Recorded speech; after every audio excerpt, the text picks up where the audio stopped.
तो चलिए आज एक बहुत ही प्यारी कहानी सुनते हैं। कहानी का नाम है सेबो और जादुई खजाने का रहस्य। ये कहानी हमें ले जाएगी एक जादुई जंगल की गहराई में। तो इस कहानी का हीरो कौन है? वो है सेबू, एक छोटा सा चमकीला लाल सेब जो एक जादुई जंगल के बिल्कुल बीचों बीच रहता था।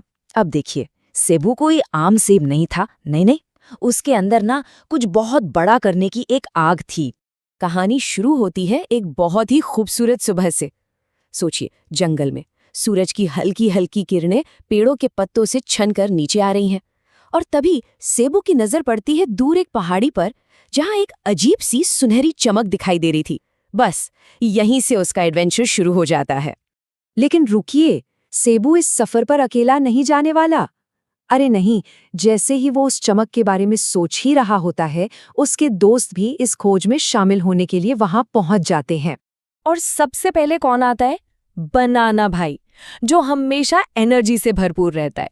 वो उछलता कूदता हुआ आता है और सेबू को बताता है कि हाँ, वहां सच में खजाना है। बस सेबू का जो शक था ना, वो अब यकीन में बदल गया। लेकिन तभी एंट्री होती है स्ट्रॉबेरी सिस्टर की। वो हमेशा की तरह थोड़ी सावधान और समझदार है। वो सबको याद दिलाती है कि देखो, खजाने तक पहुंचना कोई बच्चों का खेल नहीं है, रास्ता खतरों से भरा हुआ है। और बस यहीं पर सेबू की लीडरशिप सामने आती है। वो समझ जाता है कि अगर वो सब एक साथ हैं तो किसी भी मुश्किल का सामना कर सकते हैं। उसके इसी बात से हिम्मत पाकर तीनों दोस्त अपने पहले बड़े एडवेंचर पर निकल पड़ते हैं। तो चलिए अब देखते हैं कि उनके रास्ते में पहली मुश्किलें क्या आती हैं, ऐसे मुश्किलें जो उनकी दोस्ती को परखने वाली थीं। तो उनके सामने दो बड़ी चुनौतियां थीं। पहली, एक बहुत ही खतरनाक झरना, और दूसरी एक डरावनी अंधेरी गुफा। तो जैसे ही वो लोग उस गरजते हुए झरने के पास पहुंचते हैं, पानी की तेज आवाज और फिसलन भरी चट्टानें देखकर बनाना भाई का दिल थोड़ा घबराने लगता है। और उसे जिस बात का डर था वही हुआ। उसका पैर फिसलता है और एक पल के लिए तो ऐसा लगता है कि सब कुछ खत्म। लेकिन नहीं, स्ट्रॉबेरी सिस्टर फौरन उसे पकड़ लेती है। ये दिखाता है कि जब एक दोस्त मुश्किल में हो तो दूसरा उसे संभालने के लिए हमेशा तैयार रहता है। अब झरना तो पार हो गया, लेकिन आगे का रास्ता और भी डरावना था। उनके सामने एक बहुत बड़ी अंधेरी गुफा थी, और अंदर से ना अजीब गूंजती हुई आवाजें आ रही थीं। माहौल एकदम डरावना हो गया था। बनाना भाई थोड़ा हिचकिचा रहा था। उसे देखकर स्ट्रॉबेरी सिस्टर ने उसे हिम्मत दी और कहा कि अगर खजाना चाहिए तो डर से तो लड़ना ही पड़ेगा। और जैसे ही वो गुफा के अंदर कदम रखते हैं, अंधेरे से एक रहस्यमयी आवाज आती है, जो जैसे उनकी हिम्मत का इम्तिहान ले रही हो। पर वो आवाज किसी दुश्मन की नहीं थी। वो थे अनानास अंकल।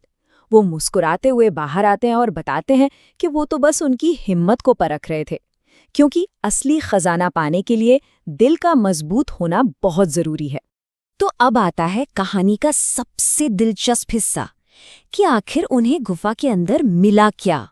गुफा में और अंदर जाने पर उन्हें एक छोटा सा सुनहरा संदूक मिलता है, जो एक बहुत ही खूबसूरत रोशनी से चमक रहा था। बस उनकी मंजिल अब उनके सामने थी। सेबू धीरे से उस संदूक को खोलता है। सोचिए, अंदर क्या होगा? क्या वही था जिसकी वो उम्मीद कर रहे थे? नहीं, संदूक में कोई सोना या हीरे नहीं थे, बल्कि उसके अंदर था एक चमकता हुआ आईना। और तभी अनानास अंकल की आवाज फिर से गूंजती है। वो उस आईने का राज बताते हैं। और जब तीनों दोस्त उस आईने में देखते हैं तो उन्हें कोई जादू नहीं दिखता, बल्कि उन्हें दिखते हैं अपने ही मुस्कुराते हुए चेहरे, एक दूसरे के साथ खड़े हुए। और बस यही वो पल था जो उनकी इस पूरी यात्रा का असली मतलब बताता है।